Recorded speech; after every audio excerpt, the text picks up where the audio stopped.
တော့5 point consensus စာပြဿနာမဟုတ်ဘူးကျွန်မမြင်တာ5 point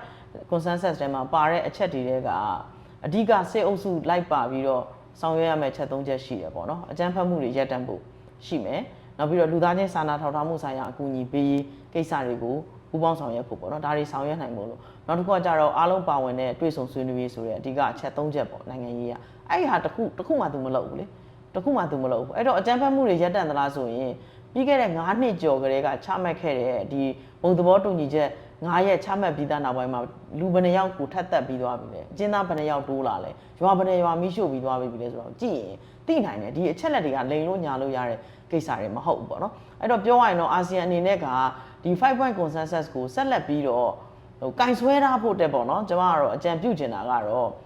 အကောင့်တွေဖော်အောင်ဖိအားပေးဖို့လိုတာဒီ5 point ကပြဿနာမဟုတ်အဲ့တော့ဒါပေမဲ့ဒီ5 point ကိုလက်တွေ့ကြ realistically စစ်အုပ်စုကပူးပေါင်းဆောင်ရွက်လာအောင်လုံလောက်တဲ့ဖိအားမပေးနိုင်ခြင်းကသာလျှင်ပြဿနာလို့ကျွန်တော်တို့ကမြင်တယ်ပေါ့နော်ဒါကြောင့်မို့လို့ဒီစာရွက်ပေါ်မှာပြီးနေတာမျိုးမဟုတ်ဘဲနဲ့ဒီကိစ္စတွေကိုလက်တွေ့အကောင့်တွေပေါ်နိုင်ဖို့လို့တကယ်ကို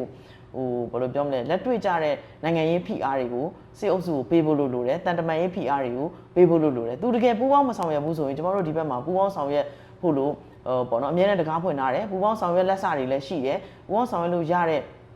NUG အပါဝင်ပေါ့နော်ဒီတိုင်းသားတော်လိုင်းလက်နက်ကိုင်အဖွဲ့အစည်းတွေအရက်ဖက်အဖွဲ့အစည်းတွေအခုပေါ်ထွန်းလာတဲ့ Federal Unit တွေဒါတွေနဲ့ကျမတို့ဒီဆက်တော့ပေါ့နော်ဒီအာဆီယံဥက္ကဋ္ဌတွေနဲ့stakeholder အကျိုးသက်ဆိုင်သူများတွေ့ဆုံပွဲပေါ့နော် stakeholder engagement meeting တွေမှာကျမတို့ပြောထားပြီးဖြစ်တယ်ဒီဘက်တော်လှန်ရေးဘက်အင်အားစုတွေပေါ့နော်ဒီမိုကရေစီဒီလှုပ်ရှားတဲ့အဖွဲ့အစည်းတွေရဲ့အင်အားစုတွေဘက်ကအတန်တွေလည်းပြောထားပြီးသားဖြစ်တဲ့အတွက်ကြောင့်မို့လို့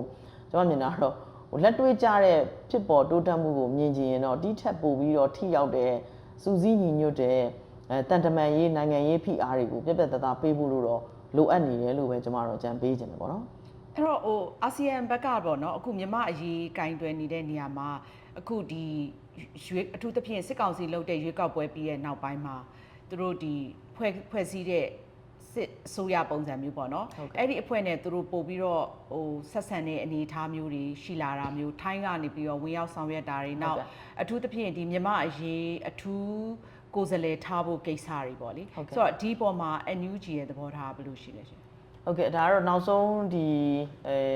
အစည်းအဝေးမှာပေါ့နော်ဒီမြန်မာအရေးထူးကိုယ်စားလှယ်ထားဖို့ဆိုတဲ့ကိစ္စဖြစ်လာတယ်အဲ့တော့ထူးကိုယ်စားလှယ်ထားဖို့ကိစ္စကတော့ဘယ်သူဖြစ်မလဲဆိုတာကတော့ပိုအရေးကြီးတယ်အဲ့တော့ဒီခန့်အပ်တဲ့ processဖြစ်စဉ်မှာတကယ်မြန်မာအရေးကိုလည်းတကယ်နားလဲတကယ် passion ရှိအတွေ့အကြုံလည်းရှိပြီးတဲ့ခါကျတော့ဒီပေါ့နော် stakeholder အားလုံးရဲ့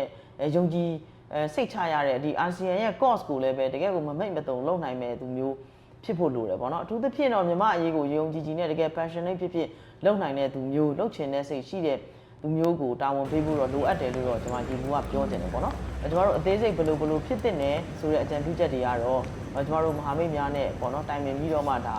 ဆက်လက်ပြီးတော့အကြံပြုသွားဖို့လုပ်ရမှာဖြစ်ပါတယ်ပေါ့နော်အဲ့တော့ပြောရမယ်ဆိုလို့ရှိရင်ခုနပြောတဲ့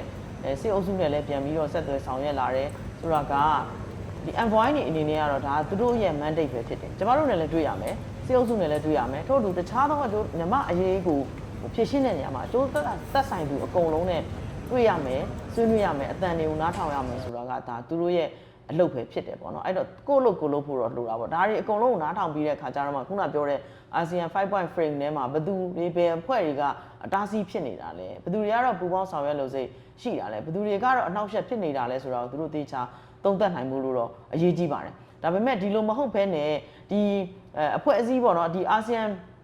အဖွဲ့အစည်းအနေနဲ့ဆုံးဖြတ်ချက်ချထားပြီးသားကိုနိုင်ငံတစ်ခုရဲ့အကျိုးစီးပွားပေါ်မှာပဲအခြေခံပြီးတော့မှ interest base နဲ့ပေါ့နော်ဒီ bilateral ပုံစံမျိုး